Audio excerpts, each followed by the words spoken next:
Andrew, it just struck me as sort of like a country lawyer, and I say this as a compliment to Congressman Heck. I'm not trying to, but just, hey, I'm going to do this in some plain language. How did he do?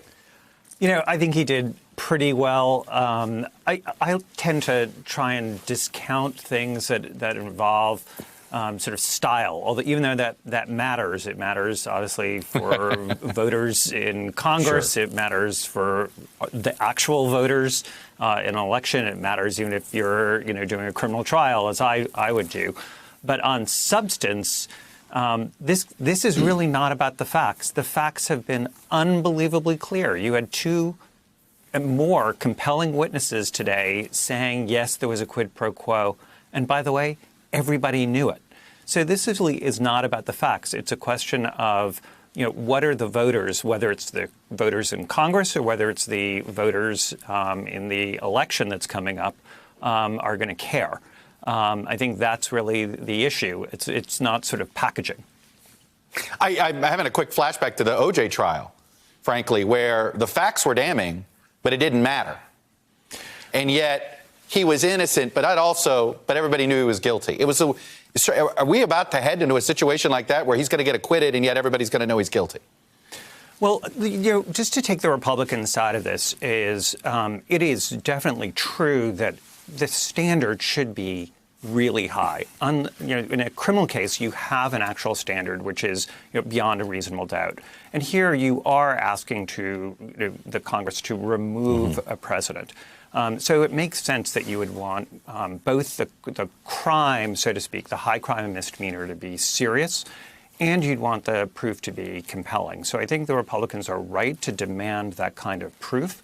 But I think that's where Adam Schiff, I thought, in his closing statement was right to compare this to Watergate, because there you had another president who was cheating on the election or trying to, which is exactly what is going on here, where you have the president of the United States trying to gin up a phony criminal investigation into who he thought would be his most damaging political rival, without ever, of course, revealing that he spent $400 million to get that happen. But what I thought was so compelling about the two witnesses today was the lengths he was willing to stoop to get that investigation going. And that's where Fiona Hill was really the adult in the room, talking about just how damaging that is to American interests. And she was really, on an emotional level, was really one of the highlights of this entire 2 weeks. Mike McFaul, do you feel like they should stop investigating? I sit there and look, we've got unfollowed up leads today. I mean, I think Fiona Hill put to bed this idea that Sondland and Volker somehow didn't realize that Burisma and Biden were the same thing. But one part of me says, well, don't you want to bring them back and clarify that? The weird energy deal that's sort of hovering in the background that I know SDNY is looking at part of that. There are some unpursued things here. And I guess the question is, do you think it's a mistake to not go down that road? Or do you think, you know what, put a fence around this? Well, first thing I want to say, Chuck, I think I've watched almost every single hearing. And what was clear to me, the facts were clear from the beginning, right? But what was clear to me is that the Republicans had different arguments that just kept falling off, right? And I'm not a lawyer, but I do, I do judge high school debate. And what you do is you pull those arguments across the line, and every single argument they basically gave up on. So hearsay, they're pushing that really hard, and then they gave up on it. You didn't really hear that military assistance was linked to this quid pro quo, to these investigations. They just gave up on it. And by the end of today, they just gave up completely. They weren't even asking questions. So I think they were afraid of Fiona Hill. Well, and rightly they should be. I've known Fiona for 3 decades, and I knew she was going to be a compelling witness. But I want to underscore something I think it gets a little bit lost in this. Remember, Fiona Hill has worked longer for President Trump than almost anybody else. 2.5 years. How many people can you name that have worked for President Trump for 2.5 years? And she was the top advisor, senior director, working at the White House, a job I used to have, working on Russia and Ukraine and all of Europe, right? Her portfolio was bigger than mine. And when she then said, I figured out that there was this alternative path that Sondland and these 3 amigos were running, that just put to me starkly what the foreign policy was and what the drug deal was on the other side. And I think she was very compelling that way. Now, to your question, yeah, would I like more people? Of course I would. I've got 100 questions. And by the way, I want to know more about Lev Parnas. I want to know what money he was giving to whom. And there's a lot of stuff there that sounds creepy to me. Whether or not that's the political right thing to do or not, I'm going to turn that back to you, Chuck. No. I hear that. Mike, I want to throw one more thing at you. So Fiona Hill, in her opening statement, essentially makes a request to say, please be careful, essentially taking Russian-created conspiracy theories and reiterating them. They got really defensive over that. And yet, let me play a montage here of Russian-created propaganda seeping into the hearings. Here it is. So, at the end of the day, the commander-in-chief, concerned about 2016 election meddling by Ukraine, sounds like you had just earlier testified that you weren't aware of that. But at the same time, certain Ukrainians did work against candidate Trump, some with the DNC. And if that's debunked, why is it Mr. Schiff has denied DNC operative Alexandra Chalupa from testifying to come forward and debunk it?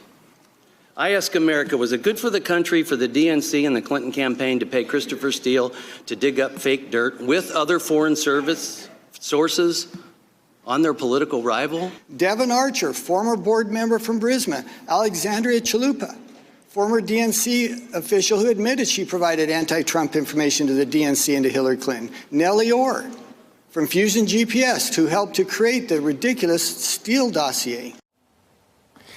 It was alarming how easily they've all done this. But the issue here, Mike, is I think they genuinely believe some of this stuff.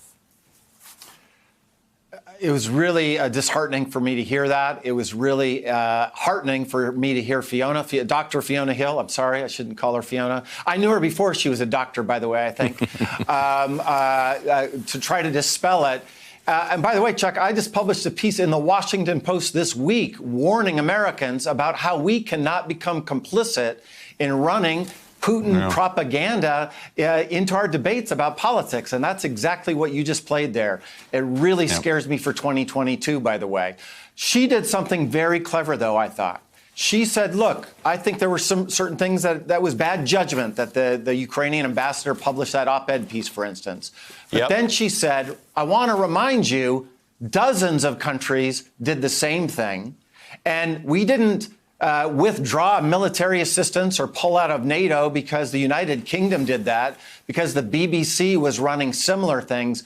I thought that was a very effective argument by Fiona. And the second thing I want to underscore, remember, the President of the United States is also doing this. When he's asking for an investigation of 2016, what does he say? I want to investigate CrowdStrike and the DNC server as if that's been shipped to Ukraine. That is Putin's talking points about what happened in 2016, not just to get on the Ukrainians, but to say, hey, it wasn't me, it was them. And, Fiona's worked for the president for 2.5 years. She's had to juggle that kind of disinformation noise in the background all the time. I thought it was important she said what she did today. I hope more Americans will listen to that and not play along with Putin's playbook as we roll up to 2020. Andrew Weissmann, you've had to deal with this. When you sort of an investigation, there's more to get, but the amount of time it might take to get that information you have to weigh versus, okay, I've got to move to my next phase. And it's clear what Adam Schiff and all these Democrats are doing. How did you guys strike that balance? So when you were doing I'm this? Trained by Robert Mueller, famously impatient person. So one of the standard phrases is you don't let the perfect be an enemy of the good. If you have enough to bring a criminal case, go forward. You don't have to boil the ocean. So I think there's a lot to be said for that. Obviously, that's just that circumstance because there are a lot of other factors. I would say that it is not really an either or. It is true that the Democrats could make a decision that they want additional witnesses or certainly additional documents because, as sure as we're all sitting here, we know that those documents are going to be devastating. And that's the reason they're not being turned over. But it's not the case that just if the Democrats decide not to sort of go down that rabbit hole, that they're not going to come out in other ways. There can be a criminal investigation, and it's only the president who is temporarily immune, according to Justice Department policy, from being indicted, but that doesn't apply to anyone else.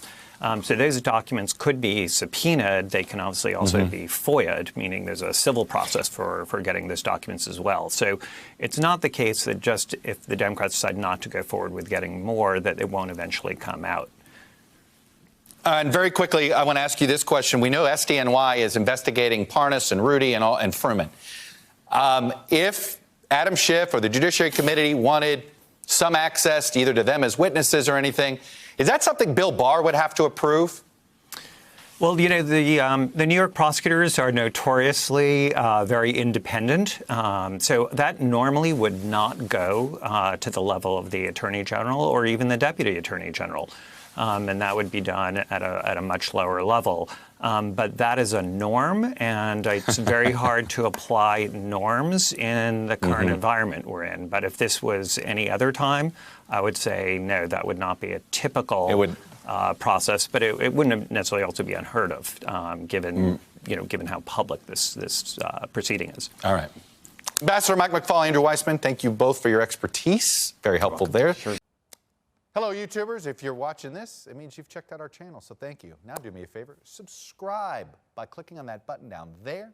Click on any of the videos to watch the latest interviews and highlights from MTP Daily and MSNBC. You can get more Meet the Press content every morning in the First Read newsletter. If you're tired of content that you don't know anything about where it came from, you don't have to have that problem with us.